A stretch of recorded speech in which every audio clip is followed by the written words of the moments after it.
Welcome to SwarmCast, a podcast that's dedicated to exploring the key AI and data science topics with industry leaders. SwarmOne AI, the autonomous AI infrastructure platform for all AI workloads, from training through evaluation and all the way to deployment, self-setting and self-optimizing in all compute environments, whether on-premise or on cloud. So I'd like to introduce today's guest, Amit Weiss. Amit is the co-founder and CTO of Numenos AI, where he leads the development of foundational AI models to advance drug development. Today we'll be talking about the AI revolution in biotech and drug development. We'll seek to get from Amit some insights and recommendations about how to do it right. So let's kick off, Amit, with a quick introduction about your own background and expertise. Thank you, Harel. Okay, so I'll do this short version of my intro. I'm originally a physicist. I loved physics, and I still think it's the most interesting area of knowledge we have gained as human beings. But I enjoy more of an applicable research as my profession, and I moved quite fast to doing machine learning in the days where it was not called machine learning. And so I wrote my first neural network in 2011. It was all it was pre today revolution, the last one. And it was quite interesting because we were exploring the ideas of a fully connected neural network as a toy example of mechanical statistics and entropy. And it was all quite theoretical, but we actually implemented it in C and backpropagation and everything ourselves, and tested some capacities of the networks to learn random noise. And it was quite fascinating. And that code base I have wrote myself, I've used again and again later on. A little masochistic, I would say.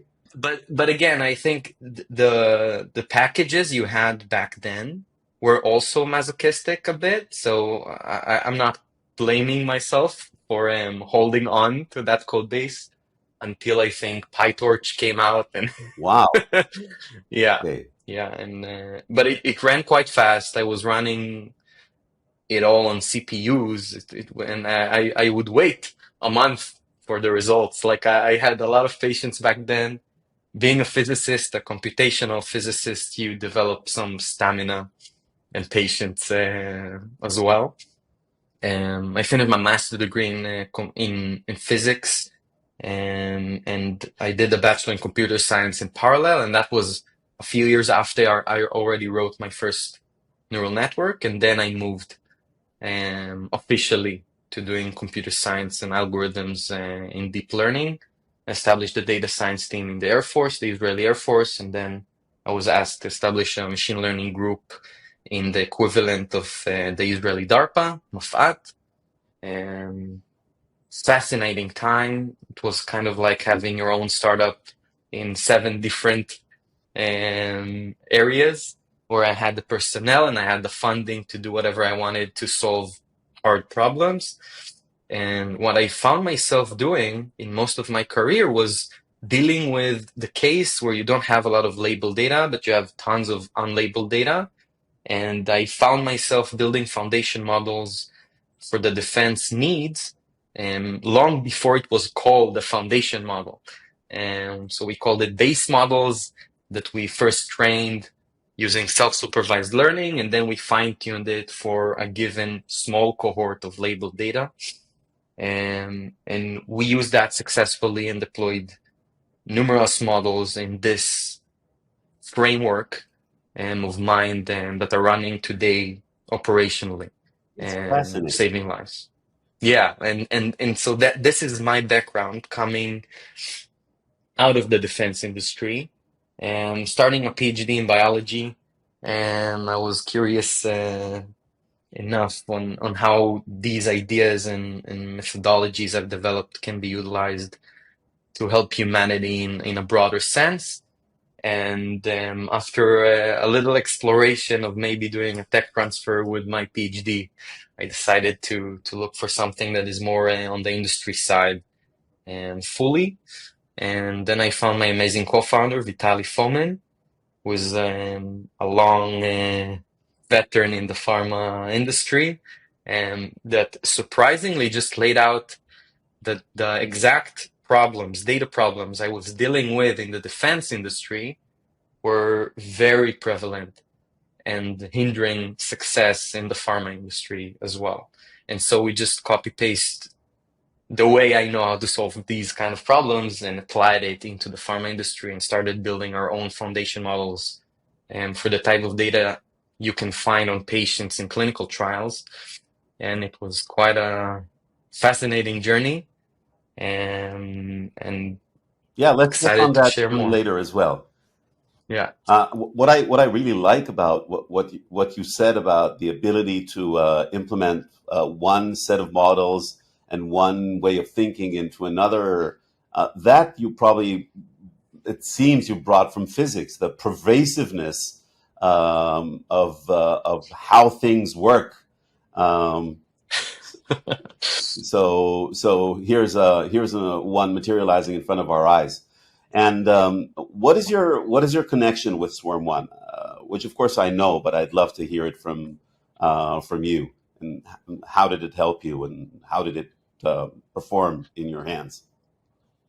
So coming from a very protective and privacy-led industry, um, I'm used to training things on actual bare metals, and I was not that familiar with all the DevOps needed to actually utilize and scale automatically training jobs. And so when I was facing building this outside of a private organization, the challenges of choosing the right machines and splitting the jobs and handling all this little DevOps that a lot of engineers have worked hard on um, was a challenge I was happily getting rid of for myself. And so SwarmOne just swept me off my feet, allowing me to really deal with the actual research and not with the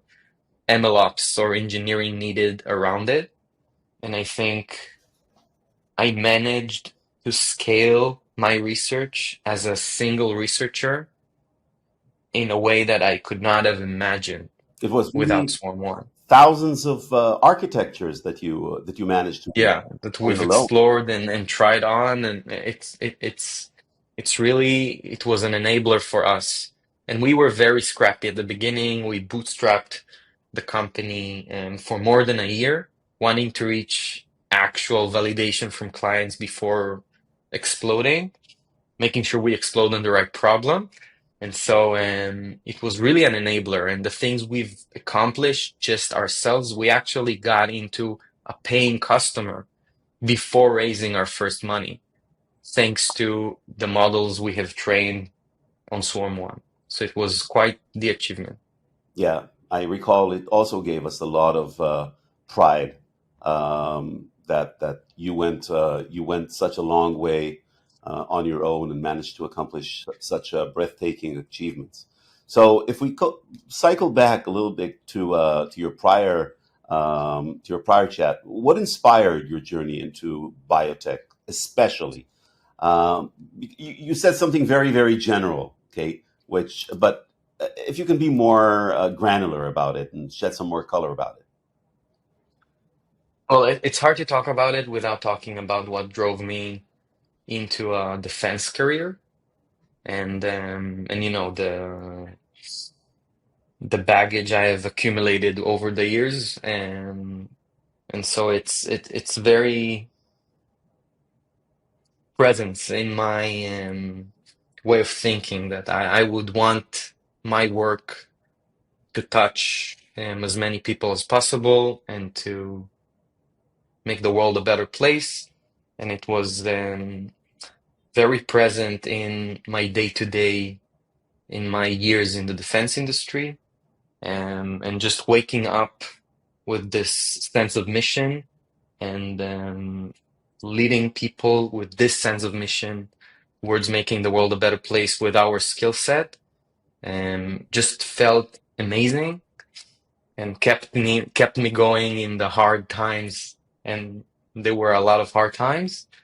And I guess I was coming out of this industry into the startup world very much aware of how hard can it be to start your own startup and move on and achieve all the milestones and deal with all the shit that hits the fan. And it was very obvious that the only thing that would Just keep me going, okay, that would justify suffering all got it. these hurdles, would be knowing that I'm waking up and what I'm doing in the day to day will save people and will make people's lives better. And I couldn't see any other way for me. So you And it got was me on very my clear that, tiptoes now. well, I'm all curious. What is the problem that you are solving at Numenos AI? The very essence of it. And I believe it's a big essence, taking a guy like you and putting his brain into it 24/7. yeah, I felt like it's worth my time, let's say it this way. And I was very happy to discover this problem. Um, I would say the essence is that we currently have no idea whether a patient is going to respond to a specific treatment or not. And that is in early development, that is in later development, that is in the clinic for already approved drugs. Today, people are just too unpredictable in the way they will respond to a given treatment. And this creates tremendous hurdles and suffering and money spent and waste and death, and it is just horrible. It's a horrible state for the health industry, and regulators trying to do whatever it can to solve it. But we haven't, even with all this new AI, even with all the data that is being accumulated, we have not moved the needle, not in development and not in the clinic. And many have tried. And people used to say that the problem is data. We don't have enough data to reach the right conclusion. And really, I don't think we are missing data at this point in the world. And some companies are claiming that we haven't measured the right things. And that is why we haven't found the responders. But there is so much data being generated, measured, and collected today on individuals in the clinic, on individuals in clinical trials, that claiming that we haven't measured the right thing is sometimes absurd given what data they have. And so we really need to think about it using a different perspective, and really thinking about the origin of the problem. If you look at EHMOs on the clinic with millions of patients, the level of data being measured on them is quite sparse. It's on the opportunistic side and not thought through. And the only place where data is being collected in a very consistent and thoughtful way is clinical trials. Okay. And so many have tried to do this understanding of response to treatment from the clinical side of the data. And you have a lot of patients, but not a lot of actually thought through data being collected. But on the other side, each clinical trial is extremely small, and it just doesn't match up the amount of dimensions you have on each patient and the amount of patients you have on each clinical trial. And so this was crying for me at least, to use the approach of building a foundation model right for the task that can be trained on everything that there is, on all clinical trials, on all the data collected from the clinic. And so you can put it all together, learn whatever you can from it, generate a well represented patients in a much smaller latent space, and then use this word to vec on patients for the need of whatever you want, predicting specific treatment response, predicting benefit, and picking the right patients for a new drug in development. So this seems, So all this, yeah, I'm sorry. Please proceed. so all this can be possible if you train the right thing, I would claim. And we pretty proved it on numerous use cases by now. And it was quite amazing to discover and see how well it performs once you accumulate enough patients, once you use the right architecture, once you use the right loss functions. And So this is an out of this world achievement. Taking data, which is, I understand, is from clinical trials, which is rather sparse, not directed to a particular direction, and finding within the AI industry, building a foundational model that will have the ability to actually encompass all this data as valid data on the input side to derive the right output on the output side and make predictions in regards to medicine which is inexistent completely. Do I get it right? Just for our audience, I hope they get it right.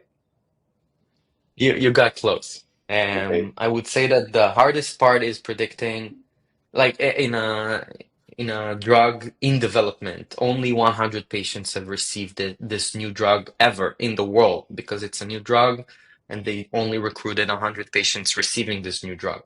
And so the ability of taking any biological signal out of everything there is about this patient that can be attributed to whether you are benefiting the new drug compared to what will happen to you and your outcomes on standard of care.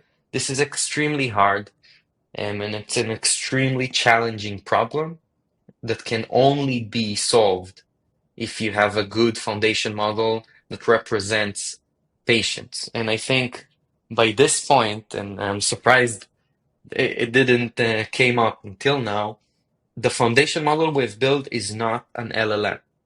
Oh, are there any models not LLMs? Apparently there are, and there used to be a lot more Yeah. before the LLM community stole AI word Yes.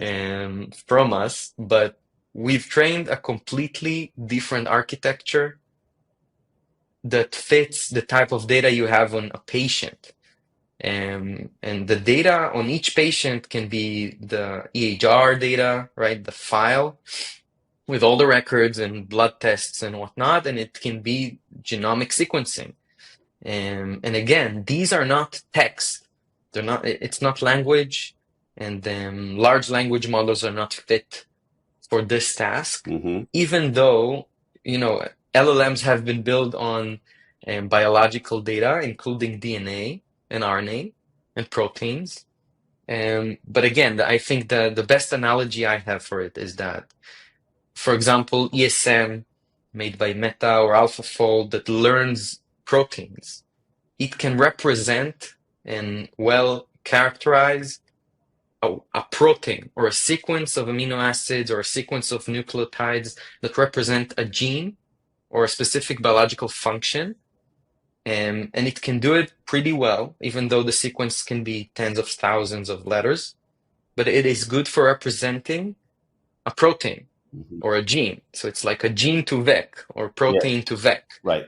It's not patient to vec. Yeah. And we need a much larger view, right, on the entire human that is the patient, rather than the specific gene that he is expressing right now. And so it is like trying to use an LLM that represents sentences or phrases or paragraphs, even with a long, right, context window, and use an LLM to represent the differences between different libraries with all the different books each library has. So I'm saying you need a different tool Right. to aggregate an entire library and get a useful representation for the library, as opposed to how to represent a paragraph in a book or a question or a chat. And so we are dealing with a different problem. And for that problem, we had to develop and invent new architectures and new ways to deal with the data. So I kind of understand that there was actually no way to fine tune anything in existence, or ensemble or whatever. The only way, the only path was, and not the elephant trail path, was to actually go foundational model. Yep. Yeah, this task is sky high. And how are you doing? How are you doing in your progress? Um, and maybe I'll add to that. What do normally AI professionals such as you face when they address a problem of this magnitude? So it's a lot um, regarding engineering of how to do it right, which SwarmOne helps tremendously in this effort moving forward. It's a lot of trial and error. It's a lot of properly doing experiments. And so, as opposed to other companies I'm seeing in the field, we have a very large research group compared to different companies our stage. And I was even advised to keep more engineers than researchers, but just the amount of research we have and need is just so large that at the moment we have more researchers than any other profession in the company. And I think that puts us on a quite a special um, kind of startup companies, especially our stage. Um, and it just, doing it diligently, realizing what is missing. And so we invent a lot of what we need, and we cannot find, a paper describing how to solve this and this problem because we are the first one facing it. And it's fascinating. I enjoy every second of it. And I enjoy working with the people that came to the calling to help build this with me. That sounds fascinating, and the fact that actually you actually made redundant one of my questions that I had, and that if you have a recipe to grant, but I understand this is research at its most raw level, actually starting from pieces of land, so to speak, where the solution may or may not be in. And I guess it includes also being exasperated from time to time and not finding the solution where you feel it should be. So, what would be if you were to integrate your own insights and grant some insights for professionals at your stage, facing such high objectives and challenges? What would be your insights into their workflow, into their thinking flow, anything you think to be relevant? So I would say, good research is done by good researchers, and there is a way to conduct good research. Um, and I really feel my time as a physicist really helped me build the structure of how to conduct good research. And I would say, and I'm sure physicists in the audience would agree that first you need to identify right your assumptions and where they might be wrong, and then come with a way of testing those hypotheses. and then just doing it very methodologically, um, where you have all the assumptions listed in a list, you go over them one by one, you plan on an experiment that tests these hypotheses or these hypotheses, and just doing everything very methodologically and removes a lot of the problems of how to navigate forward, and what works and what doesn't. Um, and I see today a lot of researchers, especially in the machine learning world or the LLM world, where you just brute force everything. Um, and it might work, it might not work, it might work and cost a fortune. And so doing this on the cost effective side requires, I would say, good research. And even without considering the cost, if you brute force things in machine learning, it is so easy to not generalize and overfit, that even this approach is limited um, at some points, especially when you don't have, as much data as you want, especially on the labeled size of the data sets that usually are not that big or are limited. Um, and so, like, just be careful with brute force, even in today's realm of endless possibilities, and just be thoughtful. And on each experiment, what are you testing? What are the different outcomes of the experiment can be? Are they informative? Can they disprove a hypothesis you had? It is so important to do these things properly. And if not, you would just waste a lot of time and money. And do you feel that your background in implementing neural networks in C provides you also with insights into the actual neural models that you are creating today at a higher language? I assume that you're using Python or Yeah, so today I would really not envy on people doing machine learning and neural networks not in Python. I think you don't want to go back to the old days. Um, but I think understanding these components in detail is, I wouldn't say crucial, but it does help me tremendously thinking of new layers, just feeling comfortable with playing with current layers and adapting layers to my needs, understanding each component and its additive value to what's going on, picking random points in the network and just seeing what's going on. And because I've done it on a very low level, um, so you would find completely comfortable in tinkering with activation functions and, yeah, and what's on. and I have. Yes. Oh, and you have.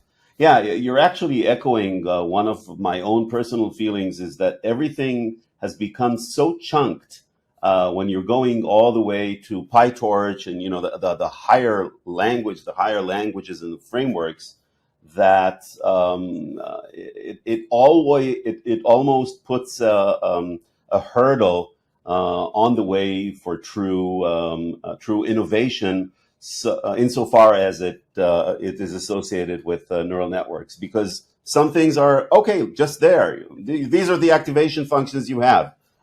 Choose one and go ahead. That's the optimizer you got. That's it. And so on and so forth. And I have a sense, and it seems that you kind of agree with it, is the fact that you enable yourself to tinker to any level within a neural network enables you, actually opens to you new horizons for innovation. And I completely agree. And it's a great example of the hypotheses and assumptions I was talking about. So assuming, right, it's an assumption that this activation function is what's best for this problem. And having a list of all these assumptions, including the ones that are trivial and everybody are using them in LLMs, but they not necessarily matching my problem and my architecture. And I shouldn't just use just the best known practice for LLMs when I'm training a different model on different data for a different problem. And so just feeling comfortable questioning everything, and just prioritizing what's the last question that is probably most useful to question now. That is the way I think good research is done. And I think I was the first to ask you guys to implement gradient clipping, for example. Um, and to this day, I was the only one using gradient clipping, as far as I understand from your CDO.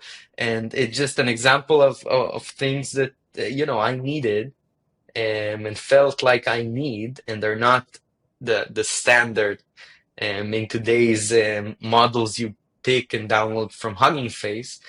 And this is part of doing basic research. Yes.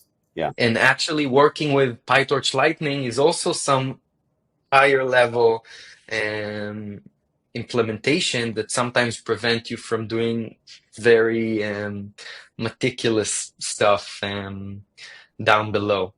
And so I was having a bit of trouble at the beginning, turning everything I'm doing into PyTorch Lightning, but I found my ways. And I understand what it enables on the MLOps side and on your side. Yes. Yeah. You mean the implementation of Python Lightning as the tool to support PyTorch within SwarmOne Yeah, autonomous AI infrastructure platform. Yeah. Yeah. Certainly. By the way, some of the people working with the platform do use clipping, but they don't even know that, because now it's performed by the platform on its own in its own decision. amazing. Yes, yes. So, well, before I wrap up our very interesting conversation, I'd like just to ask you one question that I believe that everyone has in their the back of their minds. Are there any ethical considerations that professionals, including yourself, in the biotech industry, should keep in mind? This stems from the fact that indeed you're not using you're not doing one book or one text and trying to project several libraries. You are actually trying to project those libraries, and not only trying, but as much as I can hear, succeeding. So I think you've even taken the ethical envelope to become more interesting, and the way you treat it. Are there any considerations you'd like to share with us? So we are not making our models freely available for whatever use people want to have it used for. And I would say that, of course, there are a lot of possibilities once you have this way of looking at people, and this can be used not for the people's benefit. And I think a famous example I like to use is, I remember a company, I forgot the name of the company. It was doing Gen AI on molecules, and it was trying to help drug development find drug candidates that would target a given protein and be not toxic. Mm-hmm.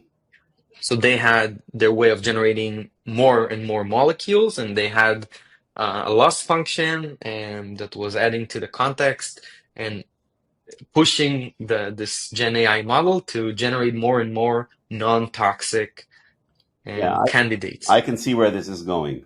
Proceed. And I remember them giving a lecture, and a DARPA guy approaching them after the lecture, asking if they can put a minus in the toxicity Reverse the prediction. loss. Exactly. And then I remember them generating around 1,000 molecules that are the toxic, the most toxic known to man, and out of those 1,000, 200 were novel, like novel mechanisms of toxicity. Um, and this is a great example of how and this is not even on a patient representation level, that's on a molecule level. Right. So obviously there are bad usages for this technology. And that is why we don't feel comfortable sharing the model with whomever is asking. And we are extremely focused on making people's lives better, improving drugs, and making clinically relevant endpoints better. If it's longevity, if it's quality of life, in numerous disease areas at the moment. So we are very clear in what we are doing, and of course, this can be used in a less preferable way, and we feel The- the responsibility lying on our shoulders yeah. whenever we touch. And again, look at the data we are using. These people are people that have died getting some treatment. Yeah. Almost all the rows in my data sets are people that have lived, have been doing something in their lives, and then had their lives taken away from them I think this puts before we wanted it. I think this puts your research on an even higher level, because all those people who contributed the information of their own reaction to whatever has been whatever they've been undergoing are actually indirectly, but very directly in your case, contributing to a much higher ends, and that is and that is the result of your work. So I can certainly feel the burden of responsibility that you're carrying, and also the pride and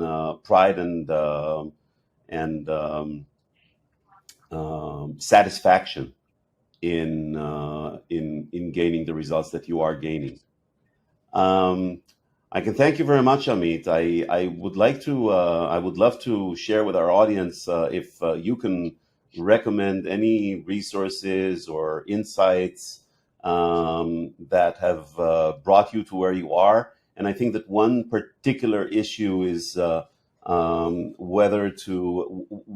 is the line drawn between fine tuning a model or an ensemble of models to making the decision and crossing the line and moving to a foundational model, something that indeed is simpler, done with Swarm One, but still is a high hurdle to carry. So where does this, in your from your point of view, where does that line lie?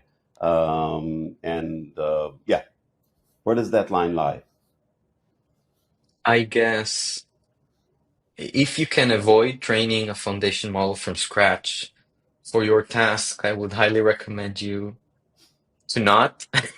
It's it's a much bigger of a challenge than taking an existing model that performs quite well and making it work better on your task.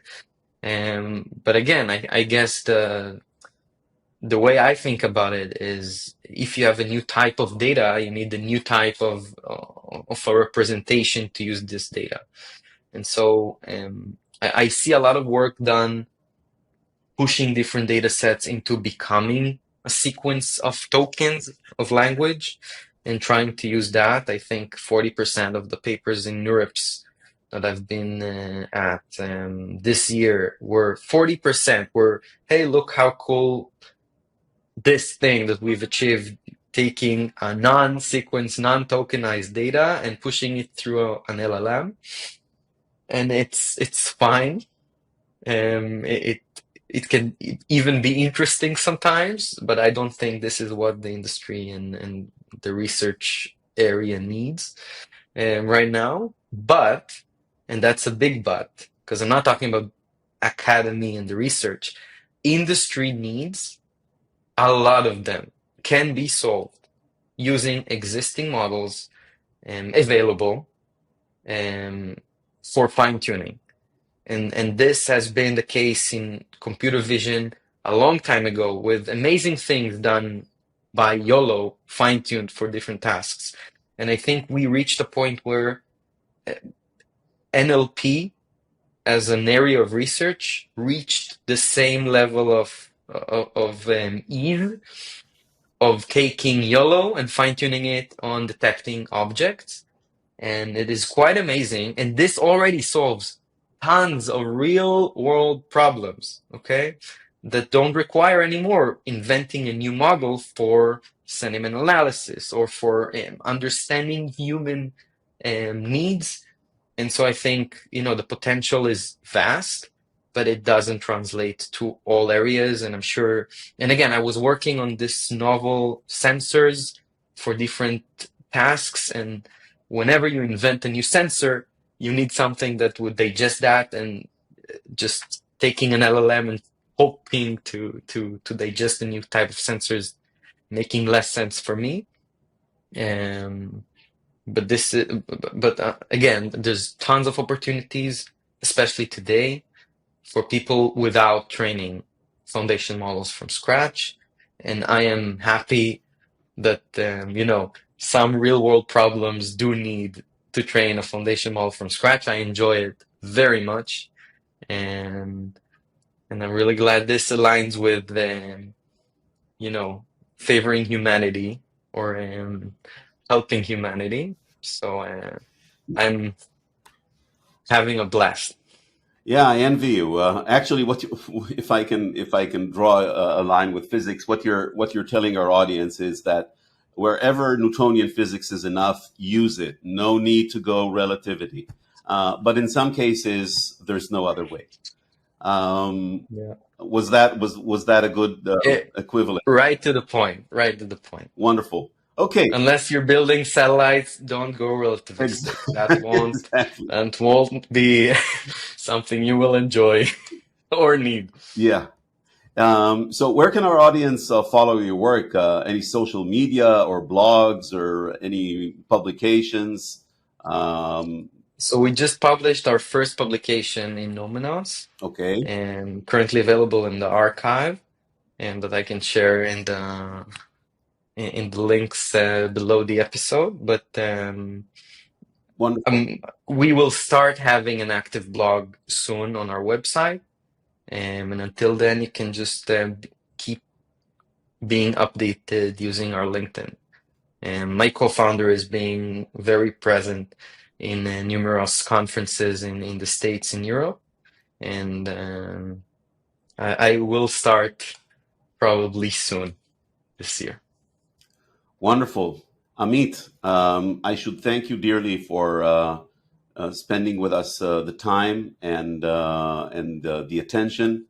And you left me completely envious, but nevertheless stunned by some of the insights. And thank you very much again. We will note to our audiences the name of your website and where can your work can be followed. And we look forward to touching base, say in a year or two, and seeing where you guys have accomplished, because you are now climbing the Everest with very good results, but climbing the Everest. So thank you very much. Thank you very much. And for all the help and opportunity this have gave us to climb this Everest that we have decided to to climb. We feel blessed to have taken even a small part in your effort. Well, thank And you. you've taken a big one. Okay, thank you very much. Take good care and see you. Thank you too.